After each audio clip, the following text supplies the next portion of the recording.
Bonjour, Alexandre Vienne du blog réflexforme-et-santé.com. Bienvenue sur cette vidéo. Donc aujourd'hui, je voulais vous parler des capacités qu'a l'être humain à stocker littéralement les choses.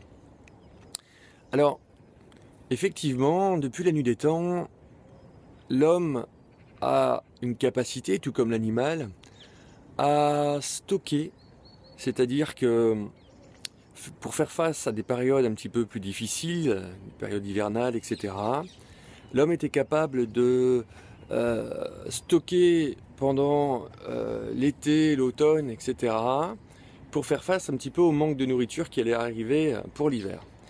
Et donc, son corps peut tout à fait permettre d'ingérer certaines choses pour finalement la saison future où il sera plus difficile de manger peut-être à sa faim.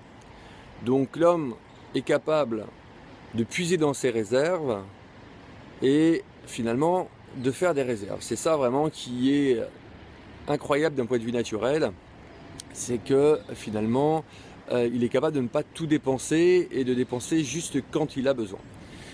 Donc cette vidéo finalement pour voir que aujourd'hui les besoins de l'homme ils sont minimaux, c'est-à-dire que maintenant on est toujours face à un ordinateur, on est toujours assis dans sa voiture ou dans les transports en commun et finalement eh bien on utilise très peu les ressources de notre corps. Et pour ceux qui vont faire un peu de sport, effectivement, ils vont puiser un petit peu. Mais d'une façon générale, on n'utilise que très peu et on a besoin de très peu d'énergie. Notre corps, finalement, ça serait une voiture qui consommerait en dessous des 5 litres au 100. Mais ce qui se passe, c'est qu'on remplit tout le temps notre réservoir. Notre réservoir qui a une contenance maximale de 70 litres, on remplit au maximum tout ça à 200 litres parfois, voire 500 litres pour certains.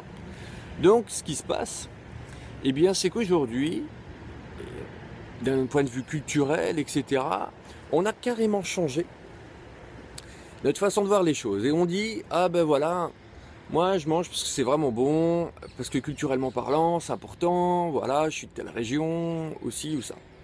Mais au final, la question est la suivante, qu'est-ce qui est bon?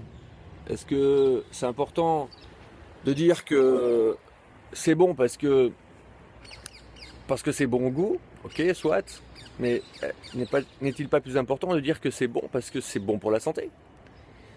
Et de manger à sa faim avec finalement un vrai goût des bonnes choses. Mais aujourd'hui on dit c'est bon, mais on se goinfre littéralement de plein de choses. Donc, comment peut-on dire c'est bon? Vous voyez, ça serait intéressant de se poser cette question. Et donc, je voulais simplement faire un petit rappel.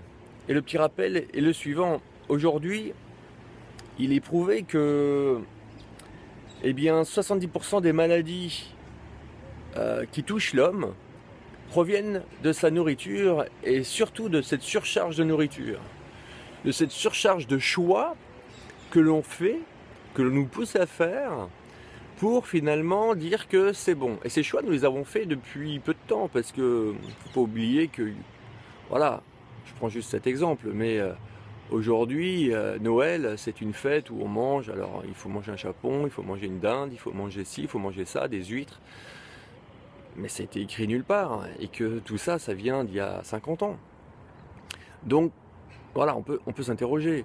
Et donc, moi, je voulais simplement vous dire que 70% aujourd'hui des maladies viennent de cette surcharge alimentaire, tel le diabète, tel certains cancers, effectivement, où on fatigue énormément tous nos aspects organiques. Et donc, après, vous avez plein d'allergies, vous avez plein d'éruptions cutanées, problèmes de peau, etc. Vous avez vraiment des problèmes de digestion et de reflux gastrique. Tout ça pourrait quand même être relativement diminué très très considérablement. Et finalement, on remarque que les personnes se sont habituées à être quelque part hyper dépendants de ce système alimentaire, de cette goinfrerie, je dirais, alimentaire, où au final, on se rend malade. Et donc, les 30% restants, donc des maladies, sont dues à notre hygiène de vie, mais il faut comprendre aussi que, eh bien, effectivement, on a cette hygiène de vie, mais qui va aussi en fonction un petit peu de notre façon de manger. C'est-à-dire que si on commence à manger des bonnes choses, je dirais pas forcément à faire attention, mais à manger pour nourrir son corps, hein, c'est-à-dire à faire le plein d'essence pour aller utiliser cette essence, et non pas pour la stocker à outrance, eh bien, ça irait bien. On ferait aussi des activités en plein air, on irait découvrir des pays, par exemple. En ce moment, je suis à Amsterdam. On irait bouger, faire un peu de sport, marcher. On irait faire plein de choses. Et en même temps, justement, on n'est pas alourdi par une certaine alimentation trop lourde. Donc à ce moment-là, on a toute notre tête, etc. Bref, cette vidéo aujourd'hui pour justement une vidéo hyper positive, dans le sens où, oui, on n'est pas obligé d'accepter de, je dirais, vieillir en étant perclus de douleur, en acceptant de plus dormir, en acceptant d'être malade de notre système digestif, etc., etc.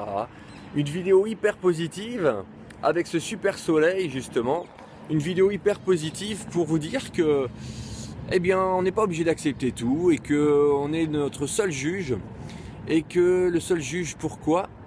Eh bien, pour aller bien, et qu'on peut dominer certaines choses, et ces choses sont notre hygiène de vie, et qu'il faut vraiment arrêter d'écouter n'importe quoi, et qu'il faut appliquer. Et moi, je souhaiterais simplement, finalement, vous pousser à essayer de rester un petit peu sur cette bonne hygiène de vie, des bonnes choses, de cette vie, de ces odeurs, de cette fraîcheur, de ce soleil, du bruit de ces animaux, etc.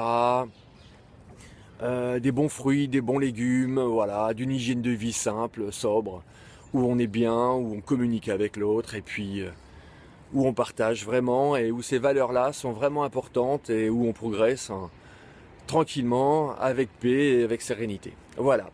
Donc une vidéo de rappel, tout simplement. Et puis je vous souhaite plein de bonnes choses, une super santé, de faire des bons choix de vie et des bons choix d'hygiène de vie. Voilà. À bientôt. Et puis donc, si cette vidéo vous a plu, et puis si vous avez justement des commentaires à faire sur quels sont vos nouveaux choix de vie, ou vraiment les choses que vous avez décidé de faire, et non pas de mettre en suspens dans votre cerveau, eh bien n'hésitez pas à les noter en dessous, et à faire partager justement ces articles. Voilà, à très bientôt, je vous souhaite plein de bonnes choses.